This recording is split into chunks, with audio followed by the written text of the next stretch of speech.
The project group, the director was Susanne Axelsson and associate project director was Nina Renqvist, and Bengt Jeppsson was chairing it, and I was representing plastic surgery.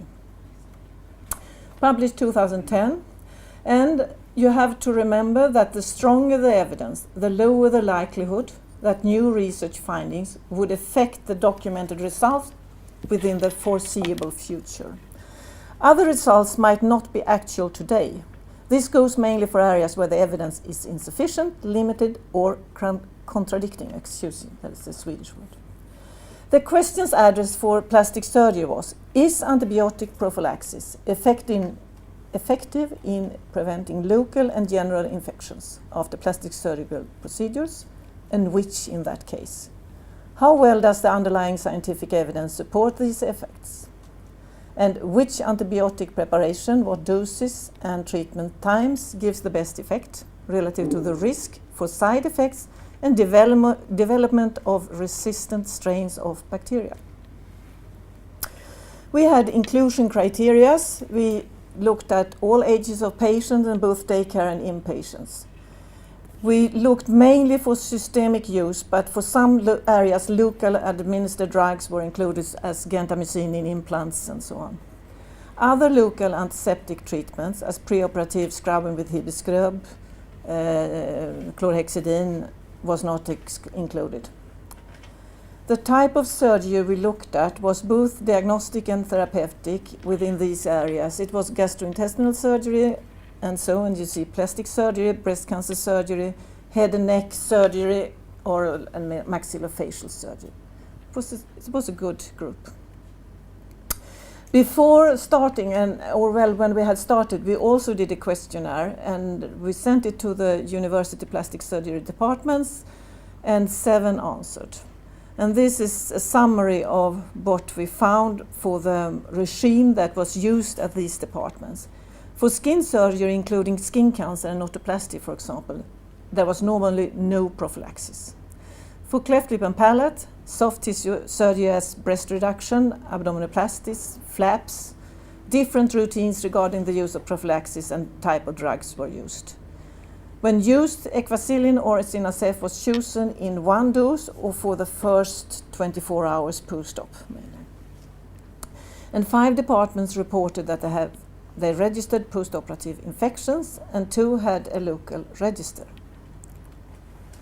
The method used was a literature search.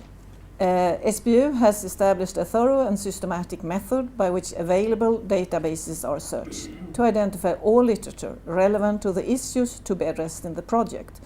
And we only went for English, for the English language. The inclusion criteria. The studies should include antibiotic prophylactic at surgical interventions. There should be a control group, and at least 1 outcome measurement should be described as wound infections, surgical site infections, other infections during the studied time period, deaths, endocarditis, implant losses, etc. There were more, which is not related to plastic surgery. The outcome measure for plastic surgery was SSE. Mainly the number of postoperative wound infections, and the definition is superficial wound infection, deep wound infection, and infection in cavities. And you all know we don't really have a good definition to register our patient when it's an infection or not. Depends if it's a specialist or a trainee or whatever, if we diagnose it as an infection. The evaluation process for a systematic review is as follows. You do a literature search and collect all the abstracts you get. You read them, and if they don't deal with a topic, you exclude them. Then you get the rest into a full text, you read them again, and exclude those that don't fulfill the criteria. Then the one you have selected, then you evaluate the scientific quality of the study and its capacity to answer the question in a reliable way. And we were 2 experts. It was the director of the project 2 to help me to read them. We only found 15 studies that fulfilled the criteria. They were then evaluated and graded, high, middle high, or low. And then they were tabulated if they were high or middle high or medium. We use the grade system for evidence evaluation. And the grade system, the basis is that if you have a statement and you can state that it's based on strong scientific evidence, it should be based on high or medium quality studies with no factors that weaken the overall assessment. And it's mainly prospective randomized studies with good control groups. You have discussed, reported what you do with the excluded patients and so on. For moderate, strong scientific evidence, you need studies that are you need high or medium quality studies with isolated factors that weaken the overall assessment. For limited scientific evidence, it should be based on high or medium quality studies having factors that weaken the overall assessment. And for insufficient scientific evidence, the scientific evidence is deemed insufficient when scientific findings are absent, the quality of available studies is low, or studies of similar quality present conflicting findings. And as I said, the stronger the evidence, the lower the likelihood that new research findings would affect the documented results within the foreseeable future. The results then. As you see, there is insufficient scientific support to assess the value of antibiotic prophylaxis in breast reconstruction after cancer. There was no studies that fulfilled the criteria. There were 2 studies, quite big ones, that they were unselected. There were different groups of reconstructions. There was also breast reductions. So they were kind of mixed. It's like you compare apples of oranges, bananas, and so on. There were 4 studies reported on breast reduction. 1 was quite good. The others were very bad. And then there was even 4 that were worse. There were no studies on breast enlargement with implants. But it's interesting. In the 80s, we did many studies on the effect of antibiotic in breast augmentation. But we looked on capsular contractures. There was no report having an outcome for postoperative infections. We could have done it. For abdominoplasty, there was 1 study.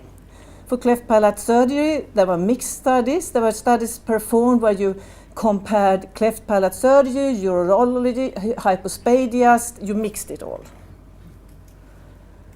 Nasal surgery, neither, nor skull-based surgery. And for example, craniofacial surgery, there are no scientific documentation to assess the value of antibiotic prophylaxis at all. But there was something that we don't use in Sweden. There was a moderate strong scientific evidence that antibiotic cover together with local anesthesia, that you mix antibiotics in the local anesthesia versus placebo gives a significantly lower frequency of postoperative wound infection in skin tumor therapy with or without flaps or skin graft.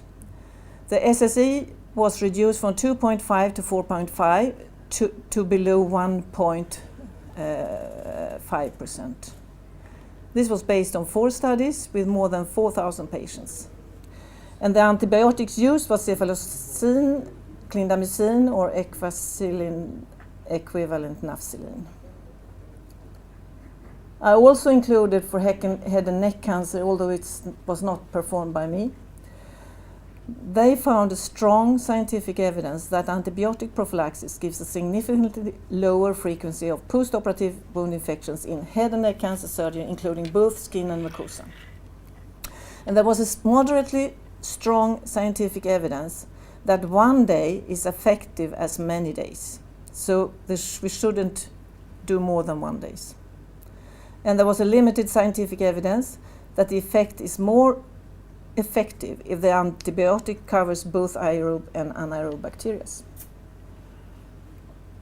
So in summary, Tissue-sparing surgical technique that preserves the blood circulation in the tissue is a basic prerequisite for good wound healing, an acceptable cosmetical outcome, and few postoperative infections. And with that, we have less need for antibiotic prophylaxis. When you go through the literature, the rate of postoperative infections vary from 0.5, hardly no, in blepharoplasties, to around even 30% in clean plastic surgery. It depends on the procedure, body parts, and risk factors, as grafting of tissue or implantation of foreign materials, surgical factors as the experience of the surgeon, the technique, the operation time, and physiological factors as diabetes, smoking, irradiation, and so on. So there are space for improvements concerning postoperative infections. But the scientific support for reduction of wound infections by antibiotic prophylaxis in plastic surgery is insufficient or completely absent regarding type of procedures, type of antibiotic, and the required amount of doses when we did this study in 2010. And I also took some conclusions from the report.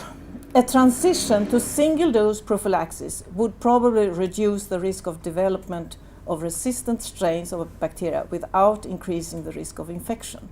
We should go for single doses. It's due to that antibiotic resistance is determined by the total use of the antibiotic. The more we use, the higher the risk to get resistance.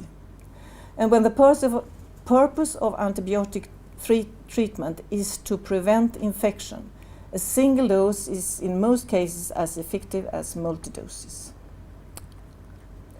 And if all surgical units introduced procedures for registration, and here we have a register that we can start up again also, on postoperative infection, the effectiveness of antibiotic prophylaxis could be documented and applied as a baseline value for improving quality.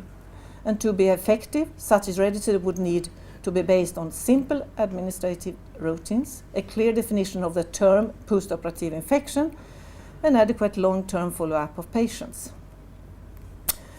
And gaps in knowledge and the need for future research. Under the present condition of low frequencies of postoperative infections, studies need to include very large groups of patients in order to disclose an effect. We need to have good power.